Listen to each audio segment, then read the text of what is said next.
Hi, എന്തുണ്ട് വിശേഷം? ഇന്ന് നമുക്കൊരു ഇഞ്ചിക്കറി ഉണ്ടാക്കാം. ഞാൻ ചുക്കുണ്ടാക്കാൻ ഉണക്കിയ അതിൽ നിന്നാണ് ഇഞ്ചിക്കറി ഉണ്ടാക്കുന്നത്. പക്ഷെ നല്ല ടേസ്റ്റി ആയിരുന്നു കേട്ടോ. വളരെ പെട്ടെന്ന് നമുക്ക് ചെയ്യാം. തേങ്ങയൊന്നും വറുത്ത് ചേർക്കുന്നില്ല, അല്ലാതെ ഒരു തൊടുകറിയായിട്ട്. അതെങ്ങനെയാണ് നോക്കുന്നതെന്ന് ഒന്ന് നോക്കാമേ. നിങ്ങളിങ്ങനെ ചെയ്യാറുണ്ടോ എന്നൊന്ന് പറയണേ. ഇഞ്ചിക്കറി ഉണ്ടാക്കാനായിട്ട് ഞാനിവിടെ കുറച്ച് വാളംപുളി എടുത്തിട്ട് ഇച്ചിരി ചൂടുവെള്ളം ഒഴിച്ച് അങ്ങോട്ട് ഇടുന്നുണ്ട്. ഇത്രയും പുളിയെ എടുത്തിട്ടുള്ളേ. ഞാൻ ആദ്യമായിട്ട് ഇത് ഉണ്ടാക്കുമായതുകൊണ്ട് ഞാനൊരു കുറച്ചേ ഉണ്ടാക്കുന്നുള്ളൂ, സാമ്പിളിന് വേണ്ടി. എങ്ങനെ ഉണ്ടെന്ന് അറിയത്തില്ലല്ലേ.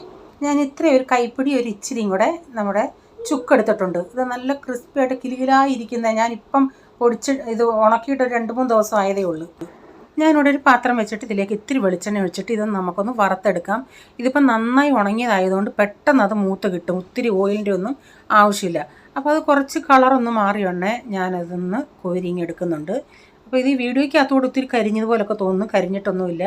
ഞാനത് കോരി എടുത്തിട്ടുണ്ട്. എന്നിട്ട് തണുത്തിട്ട് നമുക്കിതൊന്ന് പൊടിച്ചെടുക്കണം.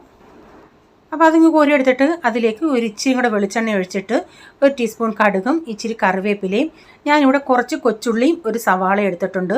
വെളുത്തുള്ളി വലിയ അല്ലി ആയതുകൊണ്ട് 2 അല്ലി എടുത്തിട്ട് അത് വട്ടത്തിൽ ചെറുതായിട്ട് അരിഞ്ഞിട്ടിട്ടുണ്ട്. അതെല്ലാം നന്നായി ഒന്ന് മൂത്ത് വന്നിട്ട് ഇതിലേക്ക് 1 ടേബിൾ സ്പൂൺ കാശ്മീരി മുളക് പൊടി, 1 ടേബിൾ സ്പൂൺ മല്ലിപ്പൊടി, 1/2 ടീസ്പൂൺ മഞ്ഞൾപ്പൊടി, 1/4 ടീസ്പൂൺ ഉലുവാപ്പൊടി, ഒരു 2 പിഞ്ച് കായപ്പൊടി, ഇതെല്ലാം ചേർത്തിട്ട് നന്നായി ഇതൊന്ന് ചെറിയ തീയിലൊന്ന് മസാലകളെല്ലാം ഒന്ന് മൂപ്പിച്ചെടുക്കാം. ഇപ്പോൾ ഈ മസാലകളെല്ലാം മൂത്ത് വന്നിട്ട് ഇതിലേക്ക് ഞാൻ ആ ഇഞ്ചി ഒന്ന് തണുത്തപ്പം ഞാനൊന്ന് പൊടിച്ചിട്ടുണ്ടായിരുന്നേ, അതോടെ ഇതിലിട്ടിട്ട് നന്നായി മിക്സ് ചെയ്തിട്ട് ആ പുളി പിഴിഞ്ഞ വെള്ളം ആദ്യം ഇതിലൊഴിച്ച് കൊടുക്കാം. ഞാനിത് ഒത്തിരി ചാറാക്കുന്നില്ല, ഇത്തിരി തൊടുകറിയായിട്ടാണ് ഞാൻ എടുക്കുന്നത്. അപ്പോൾ ആവശ്യത്തിനുള്ള ഉപ്പ് ഇട്ടിട്ട് നന്നായി ഇത് മിക്സ് ചെയ്തിട്ട് ഇത് നന്നായി തിളച്ചതൊന്ന് വറ്റി വരട്ടെ. അപ്പോൾ നിങ്ങൾക്ക് എങ്ങനെ വേണമെന്ന് വെച്ചാൽ അതനുസരിച്ച് ചാറ് കൂട്ടിയും കുറച്ചും കൊടുക്കാം. ഞാനിപ്പോൾ ഇത് തേങ്ങയൊന്നും ചേർക്കുന്നില്ല കേട്ടോ. അപ്പോൾ തേങ്ങയുടെ ഒക്കെ വറുത്ത് ഇങ്ങനെ ചേർക്കുകയാണെങ്കിൽ കുറേയും കൂടെ ടേസ്റ്റി ആയിരിക്കും. അപ്പോൾ ഇത് നന്നായി തിളച്ച് ഞാൻ കുറച്ച് നേരം അടച്ചു കൊടുത്തായിരുന്നു. തീ ഒന്ന് കുറച്ചിട്ട് ദാണ്ട് ഇപ്പോൾ അത് കുറച്ചൊന്ന് കുറുകി വന്നിട്ടുണ്ട്. ലാസ്റ്റ് ഇതിലേക്ക് ഞാൻ കുറച്ച് ശർക്കരയും കൂടെ ചീകി ചേർത്തിട്ടുണ്ട്. എന്നിട്ട് നിങ്ങൾക്ക് ടേസ്റ്റ് നോക്കാം. ശർക്കരയുടെയൊക്കെ പുളിയും മധുരവും എങ്ങനെ ഉണ്ടെന്ന് വെച്ചാൽ അതനുസരിച്ചൊക്കെ നോക്കാമേ. അപ്പോൾ ഈ തവിയിൽ സ്പൂണിൽ നിങ്ങൾക്ക് ഒരു വര വരയ്ക്കുമ്പോൾ എന്താണ്ട് അതുപോലെ അത് ജോയിൻ്റ് ആവുന്നില്ല. കാരണം അത്രയ്ക്ക് നല്ല തിക്കിലാണ് ഞാൻ എടുത്തേക്കുന്നത്.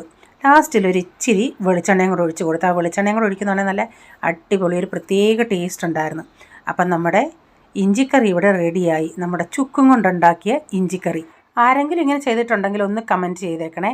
അപ്പോൾ ചാനൽ ഇഷ്ടമായെങ്കിൽ ചാനൽ ഫോളോ ചെയ്തിട്ടില്ലെങ്കിൽ ആ ഫോളോ ബട്ടൺ ഒന്ന് പ്രസ് ചെയ്തേക്കണേ. ഇനി ഒരു പുതിയ വീഡിയോയുമായി വരും വരെ bye. God bless you all. Thank you. Take care. Bye. See U.